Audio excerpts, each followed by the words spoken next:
Hello everyone, welcome to Malta. ఇప్పుడు time వచ్చేసి evening 5:30 వస్తుందండి, 5:12 అవుతుందండి. సో చూస్తున్నారండి, ఇది వచ్చేసి ఇదొక పెర్సిల దగ్గర ఉండే బీచ్, ఇది మాల్టా దేశంలో. సో ఇక్కడ ఈ గొడుగులు చూస్తున్నారా, గొడుగులు అట్లా పడుకునేది ప్లస్ గొడుగు కలిపి 10 యూరోలు అంట అండి. అంటే మన దగ్గర దాదాపు 920 రూపాయలు రెంట్ అది వన్ డేకి.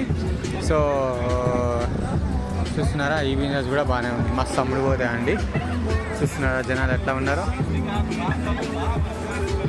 అందరు ఇలా ఎంజాయ్ చేయడానికి వస్తారండి ఇక్కడికి. ఎంజాయ్ చేసి పోతారు. వీళ్ళ యూరోలు కాబట్టి యూరోలు USD సంపాదిస్తేనే మనం ఇక్కడ ఎంజాయ్ చేయగలుగుతాం. మన ఇండియన్ రూపీస్తో ఇక్కడ ఎంజాయ్ చేద్దామని వచ్చినాం అనుకోండి, ఆరిపోవడం మాత్రం ఖాయం. ఒక 4-5 లక్షలు పెట్టుకొని రావాల్సింది, అప్పుడు కానీ సెట్ అవ్వదు ఇక్కడ ఎంజాయ్ చేయాలంటే. Like, share and subscribe.